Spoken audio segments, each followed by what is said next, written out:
Welcome back to the 2 Months Podcast, presented by BioStill, empowered by Go Goat Sports. We have Phil Stockley with us tonight. He is a co-host with me, and we have a very special guest. He is a TSN hockey analyst. He is the director of scouting and Stanley Cup champion, and he also has a podcast with Steve Coolius, the Cool Buttons podcast. This man is a very busy man, and his Craig Button mock draft comes out tomorrow at tsn.ca. I'd like to welcome Craig Button back to the 2 Months Podcast. But how's it going? It's going good, Bosco. It's going really, really good. And, so Friday, June 23rd, the mock draft is out. Do you want me to tell you who's going to be the first guy picked? I'm thinking it might be. It's a toss-up. I don't know. Yeah, exactly. I think this one's a lock, but we'll definitely get into the coverage here. Craig, how are you doing though? How are things? I'm good. I'm good. Yeah, it's busy. It's a busy time. I mean, we're doing, this time of the year, the Stanley Cup final wrapped up, and now everybody's just zeroed in and focused in on the draft, free agency, and certainly this is the time for teams to start zeroing in on change, and that's what they got to do. This is, the cap's only it's 83.5, so it's not till next year that the next season that it's going to, not next season, but the 24-20 that we're going to be out of what I call the pandemic cap or the pandemic CBA. And once we do, we're going to see a big jump in there. But again, teams are going to have to make their moves now here in the off season and in the next days. There'll be lots of movement. I don't think there's any question. Yeah, and I think obviously you've seen some teams get going on it and see the Columbus Blue Jackets and revamping their blue line. But talking about revamping, we'll toss the puck over to Phil for our Martelou Barbershop Calgary Flames report in Calgary. And as you're doing your hair, Craig, I got my hair here too. So I don't know if you've been to Martelou yet, but they are the official barber of the Calgary Flames. So if you do need your haircut, Craig, I know you probably already got someone great in Calgary, but if you don't and you want to go see the boys at Martelou, Nick and his team, they'll take care of you just like they took care of all the Calgary Flames players too. But we'll see if you need to go see those guys. But Phil, I'll toss the puck to you. You could fire the puck at Craig Button here with your Calgary Flames stuff. I know you're hurting Soros right now. Yeah, so a lot of news coming out today in Calgary. I don't think it's much of a surprise seeing those exit interviews with some key players in Calgary. But today it came out, Frank Saravalli reported that the likes of Toffoli and Hanifin, Backlund will likely not be back at the beginning of next season. What are you hearing about that, Craig?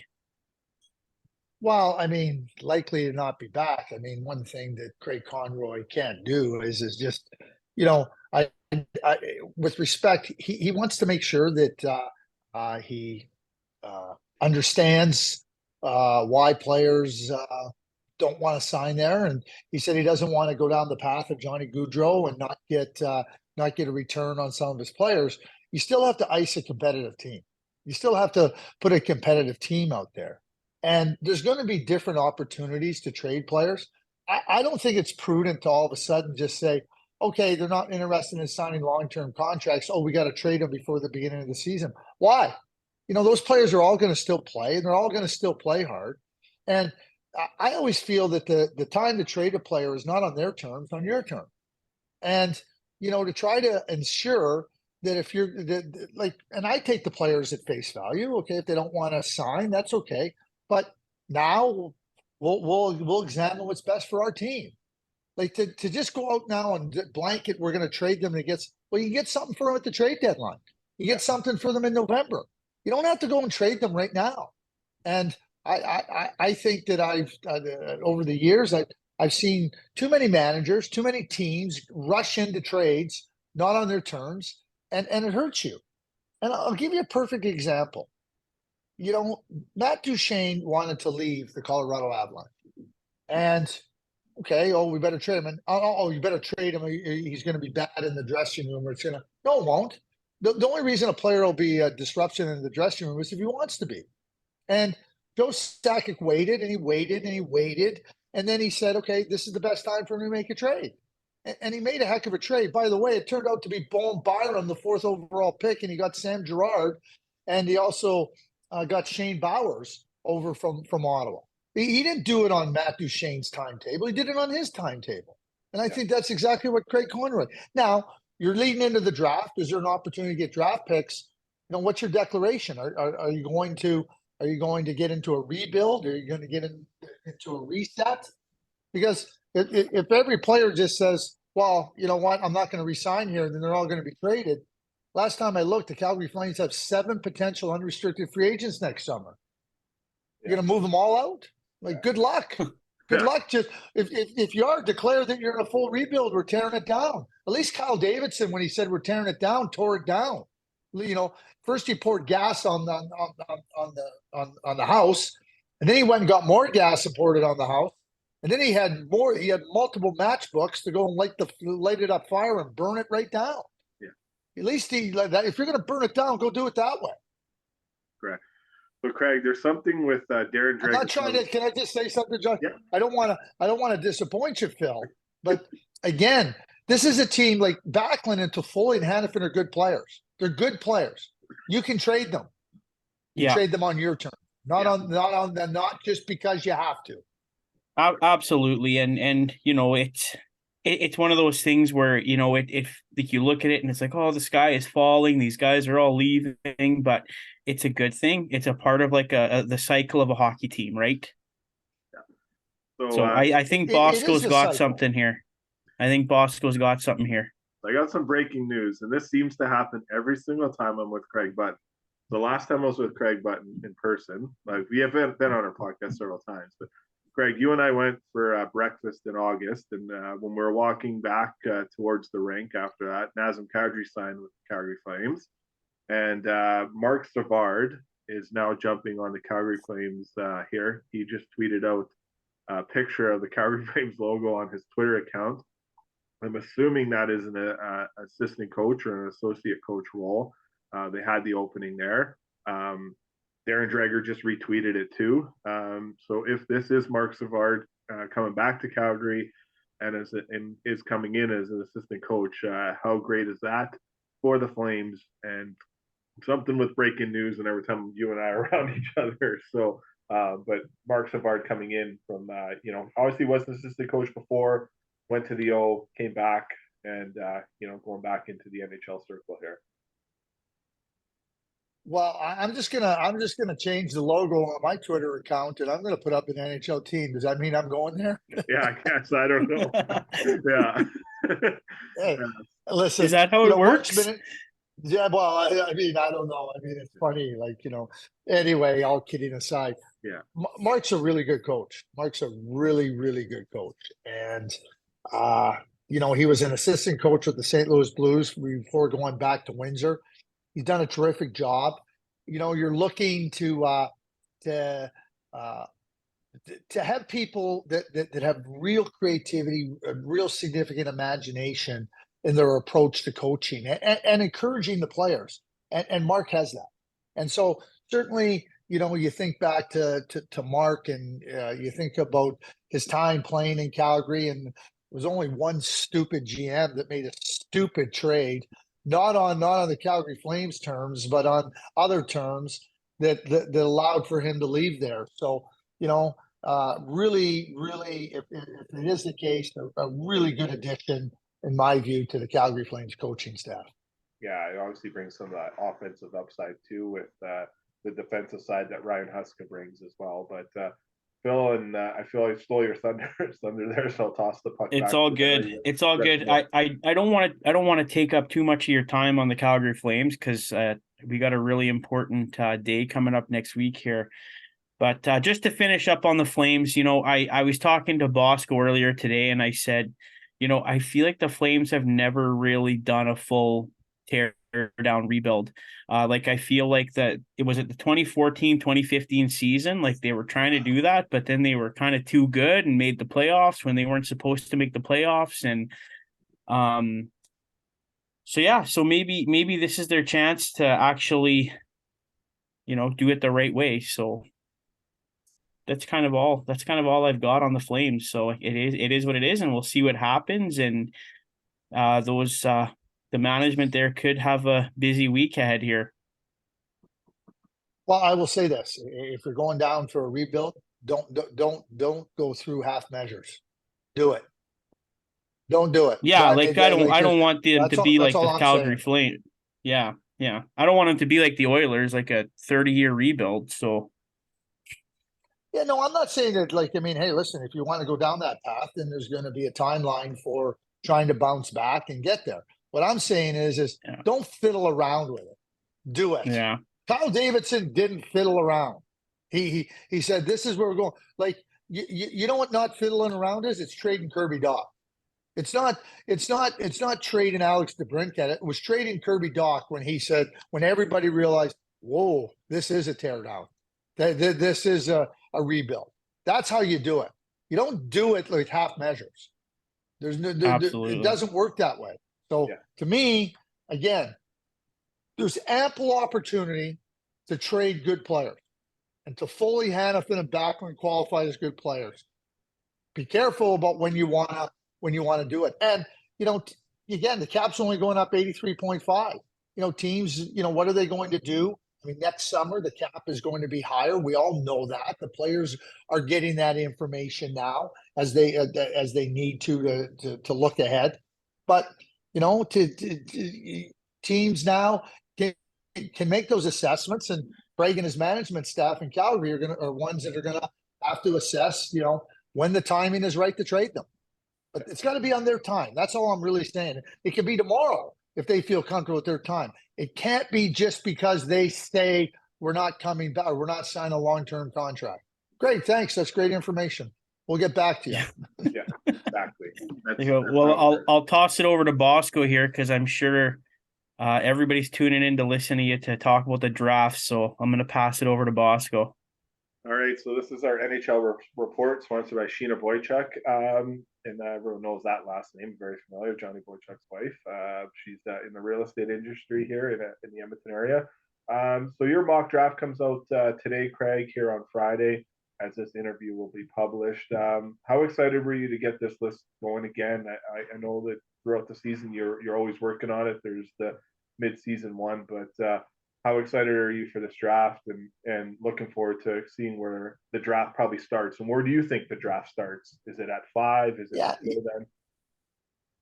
Yeah, I mean, hey, you know what? And keep in mind, the mock draft is up my rankings. The mock draft is just a fun exercise of where I think where a player may fit. I mean, it's easy to be right and say Connor Bedard's going first to Chicago because we all know that in and of itself is exciting. I mean, this is a superb talent and an exciting player that's entering the NHL. That's great.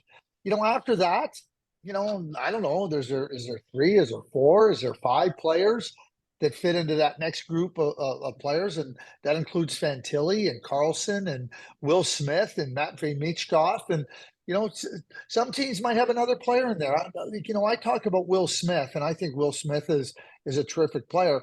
Over the course of the year, I've had the opportunity to hear many different opinions on who they think the best player is from that national team development program.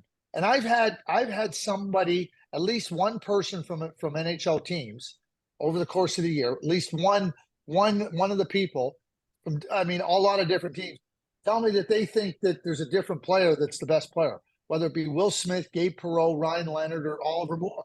Yeah. I've had at least one NHL personnel mention that each one of those guys they feel is the best. So, everybody assesses it differently, but for me, I think it's 4 players. I think it's Carlson, Fantilli, Michkov, and Will Smith. And then after that, where do we go? It'll be interesting to see where we go. But this is a deep draft, and some teams will have a player rated 7th. Another team might have rated 14th, and you're gonna get. But I'm pretty sure that we have a really good idea who the first 19, 20, 21 of the first 25 players are going to be. We might not know the exact order, but we have a really good idea who those 19, 20, 21 players are going to be, because that's how the draft is. And it's deep, quality, top 2 line forwards, top 3 defensemen. Yeah, it's amazing. And obviously last August at the Hlinka Gretzky Cup, we got to see a lot of these young players shine, and kind of talking to you of how great they are. And there's several names I want to bring up, but there's a theory here that I want to go down. And it's a Detroit Red Wings kind of mantra that I think maybe we might see with the Anaheim Ducks, because the Ducks GM was with Pat Verbeek was with the Detroit Red Wings for quite some time, and I think when Mort Seider went at the draft, there was the gaps. Like everyone just kind of was a bit shocked maybe at the draft that Yzerman took him. So is there a possibility that Matvei Michkov is taken second by the Ducks, because the Ducks, there is no fast rebuild here. They can probably deal with the fact of maybe not having him in the lineup for the next 3 years because where they're at. And the only reason why I say that is because if any GM in this realm that I think might do it in this top 5, and they're give a bleep meter what people think or what people say, maybe Pat Verbeek's little bleep meter doesn't really matter to a lot. Do you think there's a possibility that the Ducks take Michkov at number 2? Okay, so I want to follow up on that general manager comment. I can make every case for Matvei Michkov to go too. Yeah. I don't think there's any question you can make a case for him. And you just mentioned Patty Verbeek spent a lot of time in Tampa Bay, and there was a pretty darn good player there by the name of Nikita Kucherov. He played with lots of good Russians and smaller players. He won a Stanley Cup in Dallas with us in 1999. He played with a great Russian player in Sergei Zubov, and he understands. And Pat Verbeek was not the biggest guy, but he was a bulldog player. When you start to, and you're right. It's 3 years before he can join the team. So you're not. It's not like you're sitting there going like, "Wow, we're going to be competitive." And there's value in Michkov. There's value in Michkov because imagine him coming into the league at 21 on an entry-level contract, and he's as good as advertised. Well, that's real value now coming down to a team at that contract at that time. So I think for Pat Verbeek, who you're right, is not concerned with anything other than what he feels is best for the team. That's what it takes. But I will also suggest, and this, so is there a case for Michkov go to? Absolutely there is. Absolutely. I would not even bat an eyelash if Matvei Michkov went 2. Now I will go and defend a couple of the next GMs. Jarmo Kekalainen, he's no different than Pat Verbeek. Mike Greer, courage of his convictions with the San Jose Sharks. And we've already seen Kent Hughes stand up last year and say, I'm going Slavkovsky. So I don't think it's just Pat Verbeek that are ready to put a stake in the ground and kind of damn the torpedoes. Yeah. The GMs and Patty certainly with that pick at 2 is going to have the first opportunity. Josh, it wouldn't shock me one bit if Matvei Michkov went 2. Yeah, same here. I think it's the best fit for way they're going to be set up, and you kind of touched on it great there. Is just a 3-year entry level deal at the age of 21 when your team is probably going to be ready to win with the talent and that they've been able to do, and you could add that type of player into your lineup at 21 for the next 3 years on an entry level deal where he's probably going to get you 90 maybe 100 points as you tied it back to like where Kucherov was like too, and he was obviously, yes, Pat Verbeek was a part of that organization as well. I just think it makes a lot of sense. It's kind of my theory that I'm going in with because, and like Bob McKenzie touched on it, and you have touched on it too. Not a lot of people have seen him play live just because of the fact of what's going on in the climate that we're living in. But what we have seen in the times that he has been here, what is something that stood out to you because you were a part of that Hlinka Gretzky Cup in Texas when he was there playing against Bedard? Is there something about his game that just really stood out to you during that time too? I know that's years ago, but is there something there that you can go off of from your past experience of being like, this guy's a top 5 talent in the NHL in his draft class? So that was an interesting tournament. A lot of players had from the time the pandemic came about in March 2020. That was just about 13 months later in Dallas, and Michkov, losing in the gold medal game to Canada was tremendous. But by that point in time, he was already setting records in Russia for his age, for scoring records. Then that summer, so that was the U18. Then that summer, he went to Halinka. Canada didn't participate. He lit the tournament on fire, and remember he's a 2004 born, so he's born after September 15th. So he had that delay. When you think about him dominating the 04 tournament, that's most of the 04s that were drafted last year for the most part, and then he came to the World Junior, the one that was canceled in Red Deer and in Edmonton in 2022, and he was really good. I mean, we were in Red Deer. I mean, we watched him play 2 games. So that's only, I mean, okay, so it's 18 months ago but having seen him play live and in person, that many times, and then the video quality is so tremendous now. And again, the pandemic afforded a level of comfort when watching players on video. I think the fact that so many people had a chance to watch him live, had a chance now to watch him on video, I don't think there was anything that would dispel the notion that he's a really good player. I'll go back to seeing him in Dallas. To me, he's a striker. He's elite. His ability to see those opportunities. I've compared him to Lionel Messi. Lionel Messi probes. The ball comes into the box. He maneuvers, bang, the puck's in the ball's in the net. That's how Michkov plays. He plays, he's watching, he's probing, boom, there's an opportunity, the puck's in the net. He can score so many different ways. His mind is lightning quick. And so it's one thing to see opportunities, but he can act upon them in a really quick fashion. And then when you have the hands and that type of scoring touch, you're going to be able to take full advantage of them. You can read the play exceptionally quick, but you got to have the hands to finish. He's got the lightning quick processor and lightning quick hands. That's what you notice about him right off the bat. And he doesn't take the puck and dazzle you end to end. He's in that offensive zone and the play's unfolded and all of a sudden it's on a stick and it's a goal. That's the ability that I think he has that stands out in a really significant way. I see no signs of it being any less than when I saw him in live, when I've seen him live. And I think that's the quality that really is exceptional in his part. That's why I call him a striker. Yeah, that's great. Very interesting comments for sure. We'll move over to another player that has an elite shot, and that's Braden Yager. We saw him at the Heinke Gretzky Cup. Just an amazing talent. A great release that he has. I saw that over the combine that he wanted to round his game up, being more of a playmaker. Can you talk about his game and what he can add to a team? In the mid-range picks here, would he be a fit for the Calgary Flames at 16, or is there someone at 16 that you have your eye on too? Yeah, well, I'll go to who I have an eye on. I'll talk about Braden first. Braden could go 6, he could go 10, he could go 12, he could go 16. I don't think, again, that whole wide, what I call that breadth of player possibility in that range, Braden's right in there.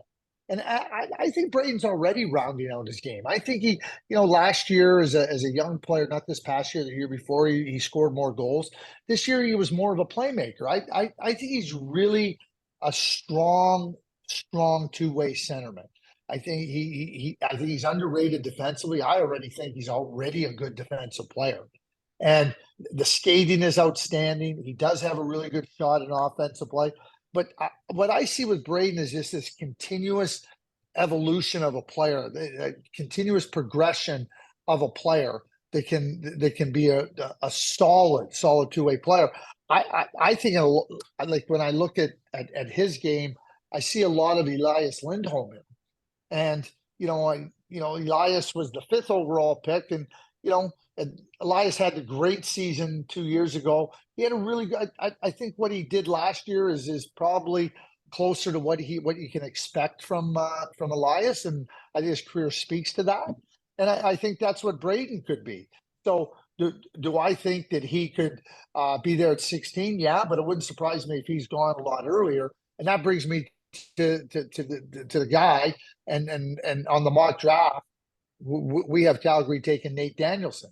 Nate Danielson could go 6 or 7 or 8, but if he doesn't go, that means there's going to be other players in that grouping that are going to be available for the Calgary Flames. That's just a mock draft. That's just kind of going, okay, that's what we think, right? But Nate Danielson is another really good player who models his game after Elias Lindholm, ironically. So, if the Flames are going to move down a path of rebuilding, it doesn't hurt to start with the opportunity to draft really good players, and they're going to get a really good player at 16. And if it's somebody that can play in the middle of the ice and play as well as Jaeger or Danielson, that's a really good place. And usually you don't get that kind of quality at 16. You usually don't get that quality at 16. I mean, I'm not talking about looking back in drafts and go, geez, they got this player or that player. I'm talking about going into a draft. It usually falls off in that type of a player, that type of quality, a lot sooner than pick 16. Yeah. Another player, and that great insight there from you. And I know that you had Nate Danielson there before. And it's nice to see, him. And you're right. I think this draft is so good. It might rival the 2015 draft. Maybe it rivals the 2003 draft. The fact that, it's going to be an amazing draft is just great to see. And it was just amazing to get to see these kids up and personal at the Hlinka Gretzky Cup. There's another player. He was the captain for Team Canada at the Hlinka Gretzky Cup in Red Deer in last August, and that's Cameron Allen. Can you talk about what kind of player he's going to be and what kind of qualities he brings? He might be obviously a second or third round pick, but what he brings to your team, the leadership ability. I know you're very high on him at the Hlinka Gretzky Cup. Can you kind of dive in a little bit more on what he has to offer an organization if he gets drafted by one? Yeah, he was a captain of the Hlinka team. He was captain of the U18 team that played in Switzerland in April. And Cam is a real strong competitor. And I think that after his rookie season, 16-year-old season in the Ontario Hockey League, there might have been more of a projection that he would be more of an offensive player with that competitive edge. And certainly, I think that just because he isn't that or hasn't appeared to be what you thought doesn't mean he's any less of a player. I think you go through the evaluations, you go through the different types of games that he plays, what he showed. I mean, it was a team in Guelph that was a little bit younger, and I think Cam had a little bit more responsibility. But if team drafting Cam Allen is going to get, to me, a player with some weight to his game, really, really competitive. I think in a lot of ways, Cam has to, maybe just understand, okay, my game might not be as much offensive as it once was, and just settle into that really good, solid, defending the defenseman. And, and maybe it'll take a little bit of time for that offense he did show some really good offensive abilities, but maybe it's going to take a little bit more time for that to show itself again at the next level. But when you're talking about competitive, hard play, Cameron Allen delivers that. And, you need defensemen with different qualities and different attributes. So it's not all about everybody being like Cale Makar. You need players that can round out. Look at the Vegas Golden Knights. I mean, yeah, you have Pietrangelo, and yeah, you have Theodore, but then you have Alec Martinez, you have Nick Hague, you have Zach Whitecloud, you have Braden McNabb. They all bring. Not only do they bring different elements and qualities, they bring essential qualities to winning, and I think that becomes really, really important as you move forward. Phil? Yeah, a player that I was going to ask you about, Craig, is Ryan Leonard. You look at he's been compared to Matthew Tkachuk, and you look what Matthew Tkachuk did for the Florida Panthers in this playoff series. How valuable could he be for a team looking for him at the draft?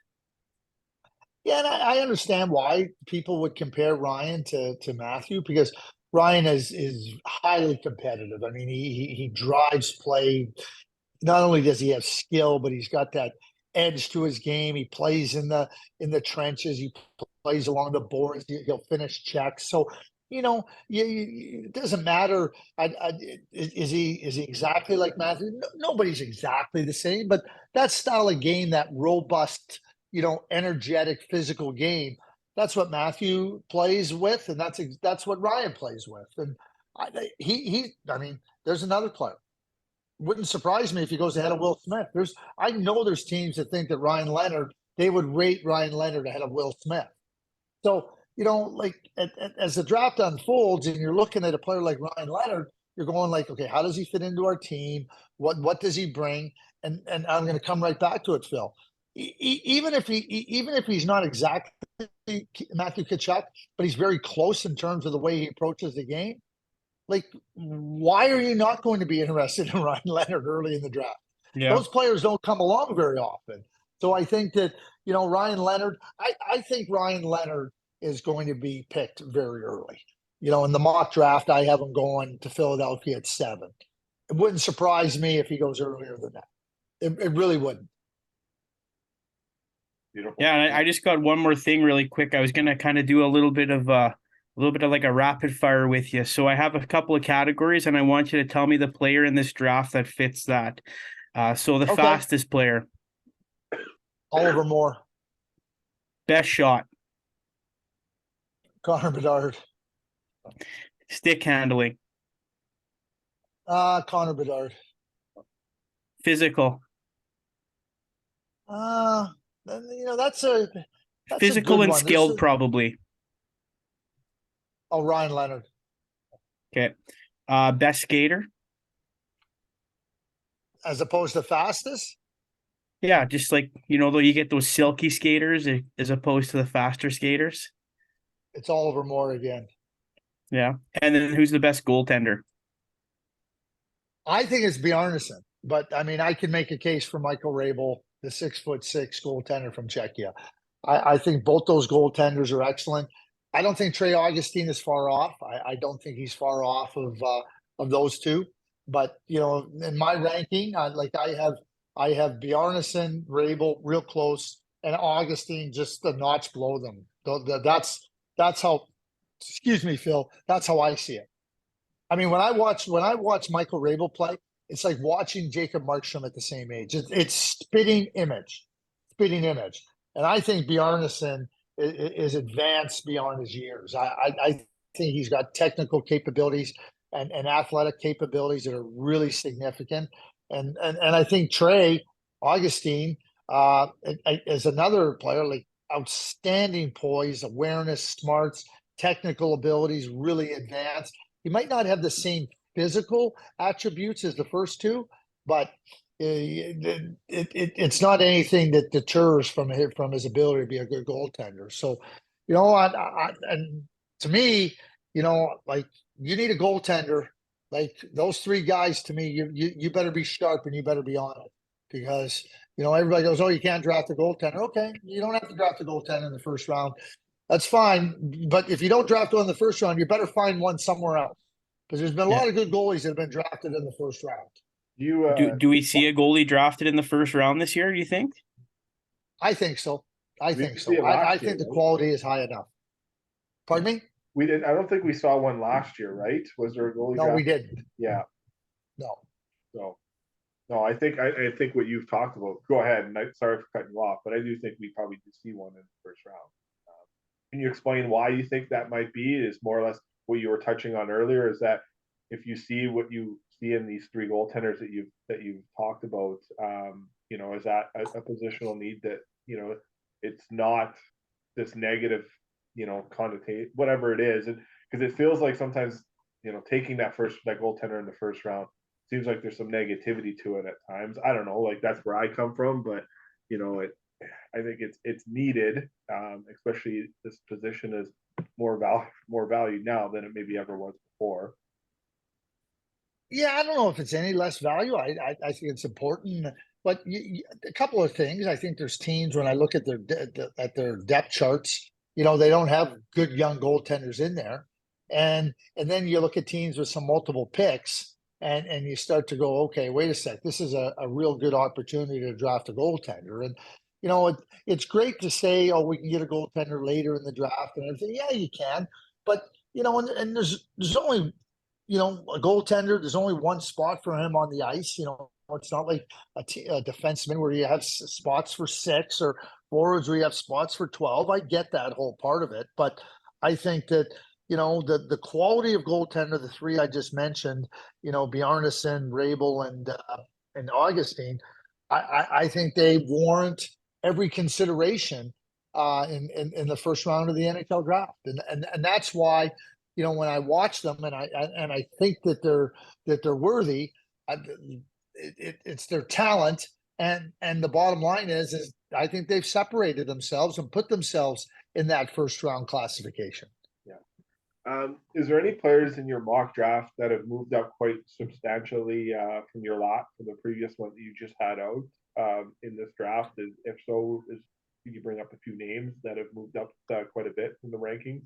Well, so what we got to do is talk about my ranking list is different than the mock draft. The mock draft is a total fun exercise of where I think a player might go. Like I have Edward Shala 7th on my list. I have him going 21st to the Minnesota Wild. Hey, listen, I pay attention. I listen to how teams are looking. Bob McKenzie came out with his list, which is a fantastic opportunity to get a real sense of how the NHL teams look at players. My ranking is based on how I feel they're going to be in 3 to 5 years' time. The mock draft is a little bit different, but I'm going to go right to Edward Shala. I think Edward Shala, and I told teams this, you better be careful you don't David Pastrnak. And you're going to ask me, what do you mean David Pastrnak? David Pastrnak was a top player. I watched David play since he was 14. And going into his draft year, everybody knew he was a good player. He ended up with an injured back. He played through it in the February tournament. He wasn't all that great. Then he didn't get a chance to play down the stretch. NHL teams are going over there to watch him play in Sweden. Then he shows up at the U18 in 2014. He's still a little bit hurt. He hadn't played. He wasn't in great shape, and his play suffered. It suffered all the way to 25th, and the Boston Bruins drafted a superstar. Yeah, they drafted a superstar because NHL teams all got fixated on the most recent watching. Edward Shala has dominated his age group. He's been a dominant player in his age group. He played in the Czech Extraliga. It's hard for a 17-year-old kid to play in that league, get quality ice time and everything. So when I say NHL teams, you better be careful you don't David Pastrnak it. I think Edward Shala has a game like Jason Robertson of the Dallas Stars. And when you look at his abilities and you look at his skill set and everything that he has, to me, be careful about what your most recent viewing has. I've watched Edward Shala play for 2 years in his age group, dominant. As an underage player against players a year older, dominant. You got to take the whole, you got to take a view of the whole period of examination and not just put it here. And NHL teams do it all the time. My most recent viewing, he wasn't so good. And so when you hear me saying don't David Pastrnak it, it's to the NHL teams. Yeah. Be careful. Be very careful for sure. We'll finish up on this. The defensive class in this draft, I think, is going to be pretty interesting, and I think it's led by David Reinbacher. I hope I'm pronouncing that name right. But where are you at with him? And is he a defenseman that you could see only being around the 30-point total? Is there a way they can get to 40 to 50 points in the NHL? Right shot defensive, big size, can skate, can defend, but where's the offensive game with him? So I'm gonna take you back a little bit in time, and this player very well because you're an Edmonton Oilers fan, Bosco. And no, I'm definitely not. I'm a Leaf fan. We live here in Edmonton. I might be coming. I'm kidding you. I'm kidding you. That was I know. Adam Larson was the 4th overall pick to the New Jersey Devils. And that's the type of player I see Reinbacher is like.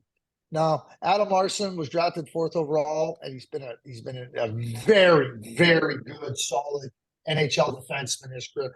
A guy you want on your team. You want Adam Larson on your team. But there was the feeling, oh yeah, he's got lots of offensive ability. He's got lots of well, he doesn't have offensive ability. And you say about David Reinbacher, 30 points. Okay, great, right? I don't see an offensive player there.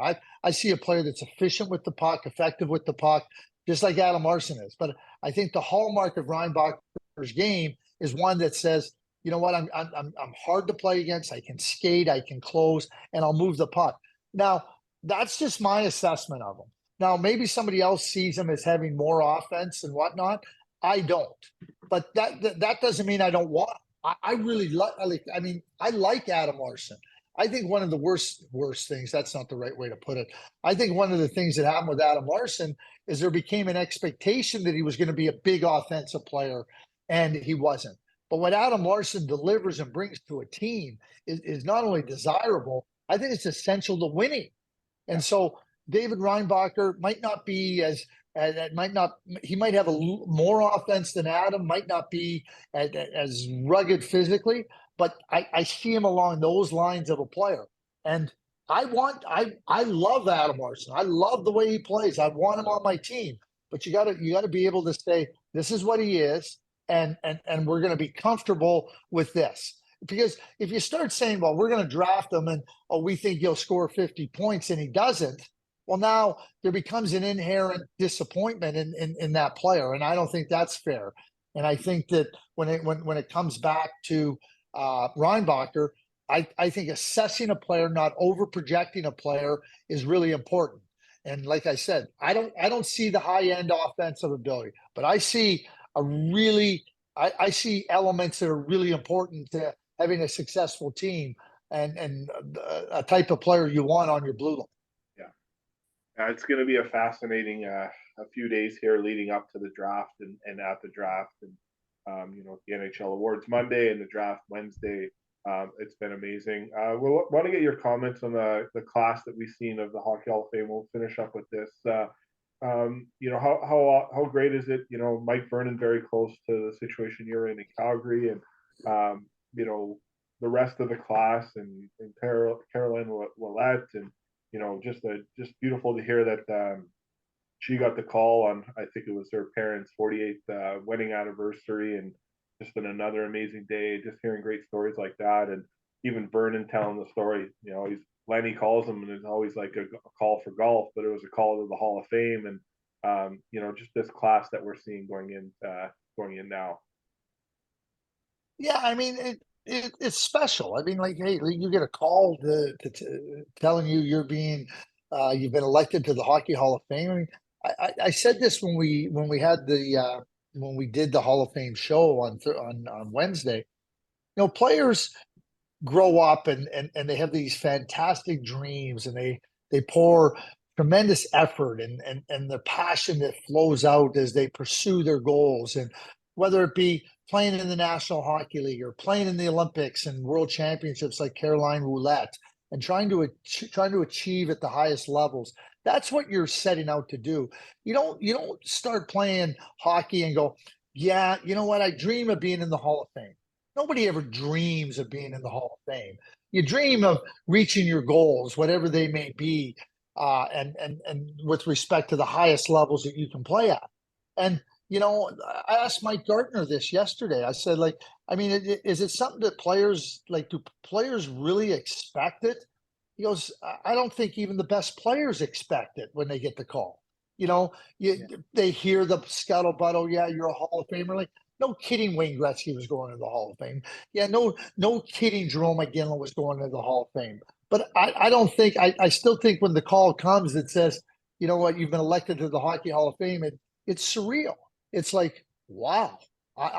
And think about what that means. That means you've been recognized as a real significant player in the sport, significant builder in the sport, in the case of Ken Hitchcock and Pierre Lacroix, that has earned you a place of recognition in Hockey's Hall. I think that's humbling. I think it's an unbelievable honor.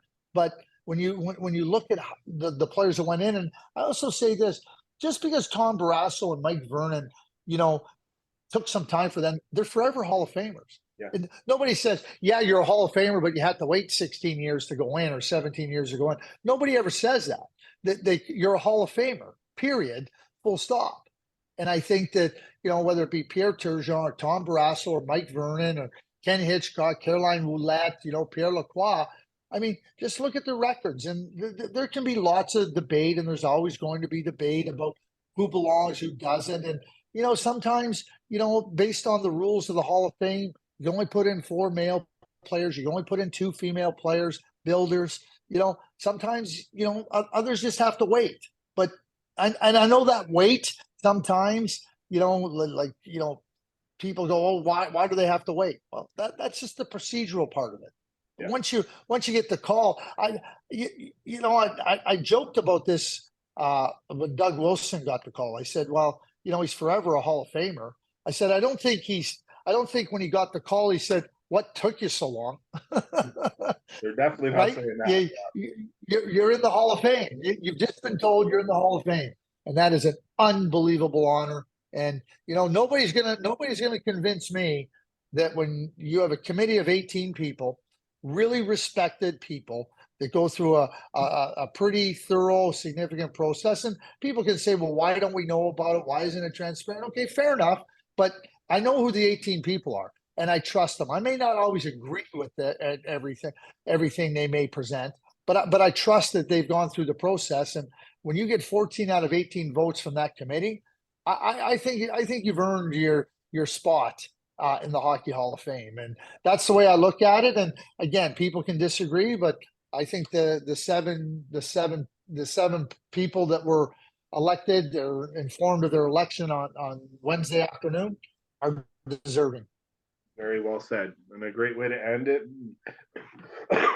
Sorry, I gotta edit that part out. But got a bit of a cough here, but no, and for me it was an emotional day just to kind of see those stories, read those stories, and watch kind of what was going on, and you opening up there, and and me, I'm just this kid from Edmonton, and I just 5 years ago I decided to do a podcast, and next week will be episode 200 for us here, and it's and not to steal any thunder or any light, it's just a dream come true. And I only bring this up because you talked about the dream, and I kind of tagged you in something on Instagram today, and it's been a dream to interview you and get to know you and many of the others along the way here, and get to do that with Phil. And our family is, we have a big heart, and the one thing I love about doing these podcasts is it's also Men's Mental Health Month, and we do a lot of these, and I know you do a lot of these for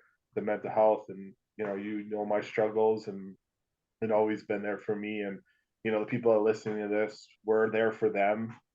We always bring that up at the end, and it's beautiful, and it's a dream come true. And to say 5 years ago that I would have met you and met all these other great people in the hockey world, that I don't know if I'd ever believe it, but it's happened, and I'm just forever grateful for it. And any day that God wakes us up and we come up to have conversations like this and get to put smiles on people's faces, Craig, it's amazing. So thank you for everything you do for us, and you do for everyone around the world, and your family, and the amazing work that TSN does.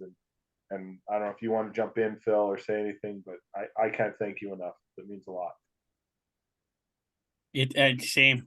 It's very surreal to be able to pick your brain and be able to ask you questions and personally ask you questions. And yes, thanks so much for your time tonight. And I know it's late where you're at, and it's a sacrifice, so really appreciate it. Hey, thank you. I mean, it's my pleasure to join you. And bottom line is your Jock, you talked about episode 200. Well, you had a dream, and you're following your passions, and Phil, you're doing exactly the same thing. Follow your passions. And there might be some twists and some turns along that path, and there might be some bumps along that path, but it's no different than the 7 Hall of Famers that went in. Just look at Ken Hitchcock's path. Somebody that's near and dear to me. And I said to Ken yesterday, I've said it publicly. I was lucky. I intersected with Ken when he was coaching in Kamloops, and then he became our coach in Kalamazoo in the minor leagues in Dallas, and he became our head coach, and we won the Stanley Cup. And like, I'm lucky that I intersected with him because I'm better because of Ken Hitchcock. And what we all try to do is be better because of others, and others that have big hearts and are generous in their soul. And that's you, Josh. That's who you are, and that's what you're made of. And now your passions are coming together to deliver in a really significant way. And Phil, I mean, you're doing that part now. You say I'm up late. I'm not up late. This is early. The Stanley Cup playoffs were going on not long ago. We work at night, so what you're doing and what you've done and what you will continue to do is not only provide entertainment, but provide a roadmap for others to follow their passions and understand that not everything that we look at success, right? Like, success doesn't happen overnight. It happens with it starts here. It starts right in the heart with, this is my dream and this is what I'm going to do. And you think again to the countless hours that people spend trying to hone their skills. That's where you find yourselves. So it really is an honor to be asked to be part of this, and I enjoy it every time I'm on, and you can count on me always. Yeah, I agree. It's beautiful. It's amazing to have you, and it's you're one of a kind, and that's the beautiful part of it. Is the one thing I love about this podcast. Cass will say this is when I get to interview these great hockey minds and stuff like that. There's like, what are they like, away from the camera and stuff like that. I'm like, they're just great people, like, and I was very fortunate to go to breakfast with you and earlier with Bob McKenzie and all these greats, and it's we're all, doesn't matter what our job title is, we're all the same at the end of the day, and we treat everyone the same. And I look at the heart you have when we went for breakfast, like all the people that work with you just gravitated to you, and it says a lot about your character. And so again, thank you for everything, and to everyone that's listening, always be kind, always be humble, and put a smile on someone's face. That will change the conversation right there. So thank you.